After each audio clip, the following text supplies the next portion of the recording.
Good morning, everybody. Welcome back to the installment of Scott's Selections here for Saturday, April 10th. Before we get into today's play of the day, quick recap of what happened yesterday. I'm going to pick up a pretty tough loss there with the Grizzlies -1.5 and -110 on Bet Online. Memphis was up 13 with about 6 minutes to go. According to ESPN, they had a 98.4% chance of winning the game, and then the wheels fell off. Memphis ended up blowing the massive lead. They were still up 2 with a free throw in hand with about 15 seconds to go. Valanciunas missed the free throw. Barrett comes down on the other end, makes a layup. You have a shot there at the buzzer with Morant. He misses, which would have given us the win. And then the Knicks won outright in overtime. But blowing that big of a lead there, really disappointing. But either way, it happens. We had a great shot to win it, and the Grizzlies fell apart. So it is what it is. We'll look to bounce back here with a winner on a Saturday. Before the play of the day, we're going to be sticking with the NBA. It's going to be on a matchup involving one of our favorite teams. It's going to be on the 76ers against the Thunder. And with the Thunder being involved, you know where I'm going with this. I'm taking the 76ers minus the 11 and -110 at BetMGM. Time recording of 5 a.m. Eastern time. Couple reasons why I like the 76ers in the spot. First of all, Oklahoma City, they're the worst team in the league. I've said it. I don't think they're going to win another game. I've been saying that for a couple of videos. And nothing's really changed. You look at their recent results, the Thunder, after pulling some people and after half the roster got injured, they lost to Cleveland at home. I know Cleveland, of course, is one of the worst teams in the league, probably a bottom 5 team. Lost by 27.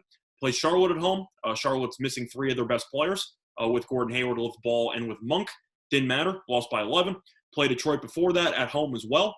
Detroit, as we know, is also a bottom 5, bottom 6 team in the league. And they lost by 24 at home. Played some good teams as well. Played Portland on the road. Lost by 48. Played against Phoenix on the road. Lost by 37. I can keep going, but I'm not going to go through everything involving how bad Oklahoma City is. You get the point. Point is that Oklahoma City, even against bad teams, has just looked completely lost. And when I say that there are bad teams and then there's Oklahoma City, that's really true, because Oklahoma City is the worst team that I've seen in a basketball season, probably since the tank for Embiid, trust the process year for the 76ers when they lost about 20-something straight. This team's awful. There's really no way to go around it with Oklahoma City. And you look at Philadelphia, this team should be motivated for the spot. Ended up losing to New Orleans on the road by 7 yesterday. So I know it's a back-to-back, which means Embiid is questionable, and that is a bit concerning. However, you look at this spot here, and even if Embiid doesn't play, Oklahoma City has been getting killed by every single team they play. And I think Philadelphia still has Simmons, still has Harris, assuming Embiid does not even play. I do think Dwight Howard should be a bit of a problem for Brown in the middle for Oklahoma City to deal with, and I do think that Philadelphia has enough depth in order to take advantage of this Oklahoma City defense, which has struggled dramatically over the last couple of games. They've gone up at least 129 points in 4 of their last 5 games. So I do think that whether Embiid plays or not, Philadelphia should be able to get the job done. But if Embiid does play, the line should probably climb to around, I'd say, 12.5 or 13 or even higher. I don't even know where we're supposed to put the number for Oklahoma City, because this team can easily get blown up by 20 on any given night. And you want to go through the injury report. I mentioned that Embiid might not play for Philadelphia. That pales in comparison to the Thunder injury report, which has always been an adventure for the last couple of weeks. Gilgeous-Alexander, still out. Dort, still out. Roby, still out. These are all according to Oklahoma City media members, so I'm going to take their word for it.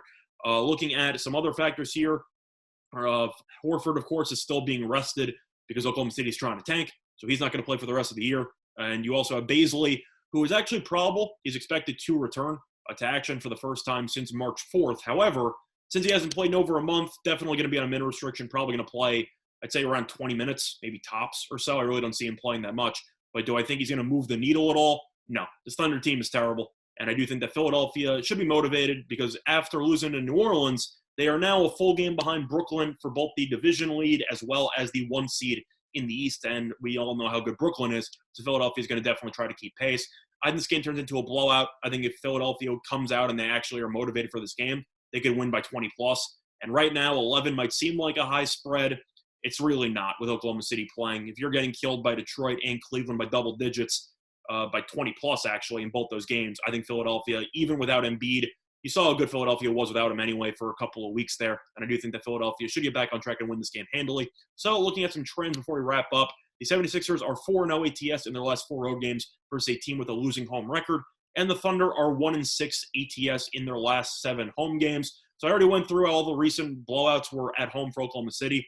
Home court advantage does not really exist because this team is just that bad. So the play of the day, once again, here for Saturday, April 10th, is going to be on the 76ers, -11 and -110 on BetMGM. I'm going to keep fading the Sixers until they show me something. So until they actually prove me wrong, There's no reason for you to doubt it. So other than that, though, that's been the installment of Scott Selecting to all of you and respective bets today. Bye, everyone.